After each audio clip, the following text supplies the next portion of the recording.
And that's the biggest reason why jumping back in or getting into a rebound thing typically does not work. And now for something completely different. Welcome to Surrounded by Idiots Radio Podcast. From the JavaBud.com studios in beautiful Scottsdale, Arizona, southwestern United States of America, this is the Surrounded by Idiots Radio Podcast. Hey, everybody. This is Tony Dufresne, PhD, back with you, philosophy coach, author of Surrounded by Idiots, and a relationship coach. Basically, I just coach transitions, people in transitions that want to figure out what the hell's going on and how to get through them and how to be in a better place. This week, I'm going to get back to the old school and talk about relationships. Now, if you recall or if you've been around long enough, you know that when I first started this, I started it with my friend Lexi, and it was called the Walk of Shame Radio Podcast. We basically talked about relationship and relationship issues, and it sort of went its own direction from there. And I branched into more of what I do specifically with my clients, which includes relationships, but it also includes other things. So for some reason, this week, the relationship thing's been hitting me over the head from a number of different angles. And I came across this article, and the new research was based upon some studies that Dr. Helen Fisher was doing. And what the study found was that your brain processed a broken heart or the pain after a breakup the same way it sees or processes a broken arm. It's the same exact thing. The pain is the same. It registers the same. And the point of the article was not to overlook the importance of repairing and the importance of grieving through the process of a breakup. I get the whole get back on the horse and get out there. But if you look at it metaphorically the same way you would as a broken arm, you would have to put that thing in a cast, keep that thing elevated. You wouldn't be able to do the same things for a number of weeks. Then, once it gets to the point where the bone has healed, the cast gets taken off, but you're still pretty vulnerable in regards to your arm, and you still can't lift the same. And you would have to go through a rehab process.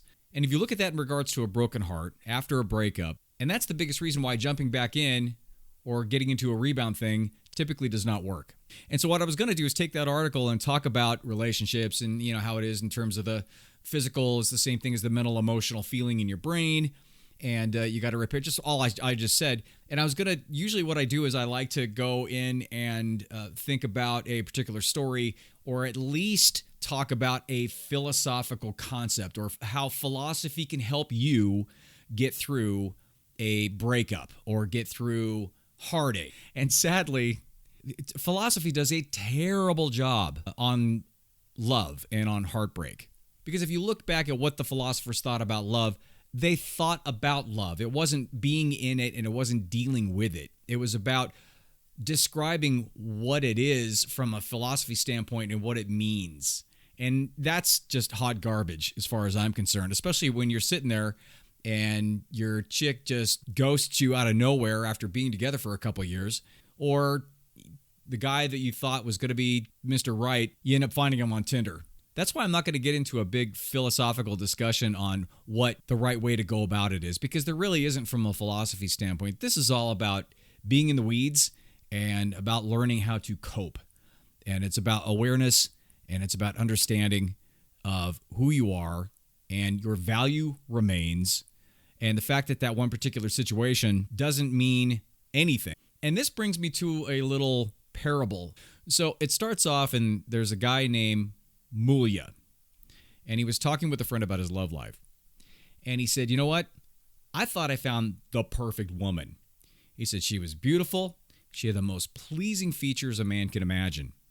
She was exceptional in every way, except she had no knowledge. So I traveled a little farther and I met a woman who was both beautiful and intelligent. But wouldn't you know it, we couldn't communicate. So I kept going. And then I met a lady who had everything.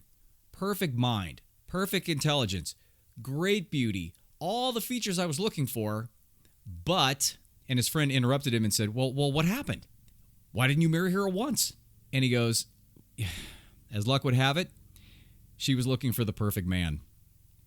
This is the exact situation that happens online every single day, is it not? And it's interesting because there's a lot of my clients come in and this always comes up, and I always call it the checklist. And we do this every single time. We have a checklist of, let's say, 10 things that we would really like in somebody if we had to prioritize. Number one, they have to this, or number two, they have to this. And we have this. And every time we meet somebody, we go through the checklist and check them off, what they have.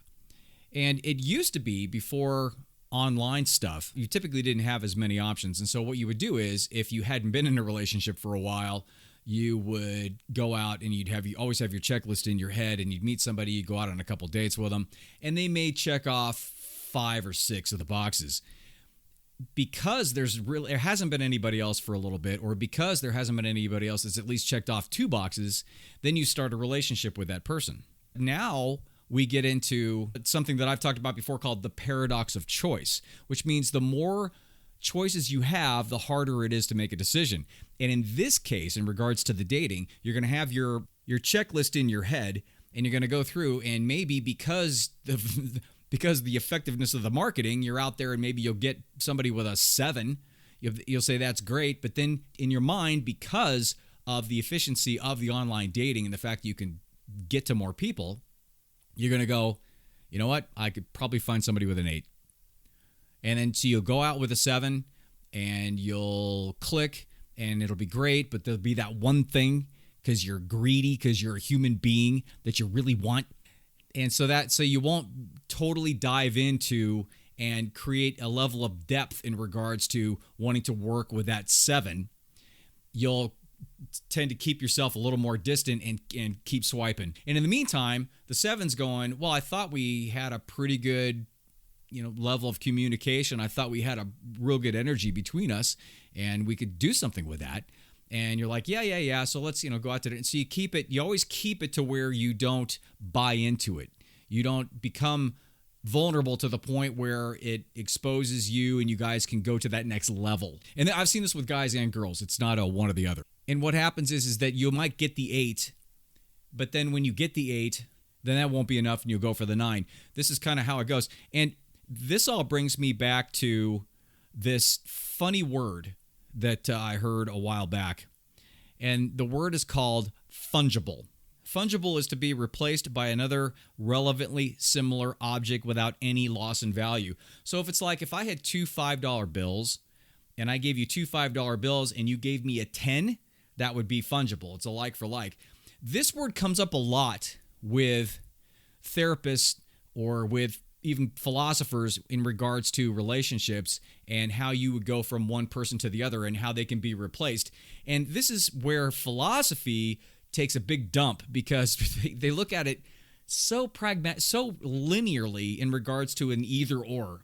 If you have these qualities in this person and then the relationship doesn't work, then you should be able to find those qualities in somebody else and it to be exactly the same. And as you and I know, that is not the case because there's so much more that goes into relationships, and there's different energies, and there's different ego patterns, subconscious programs that are playing in the back of your mind.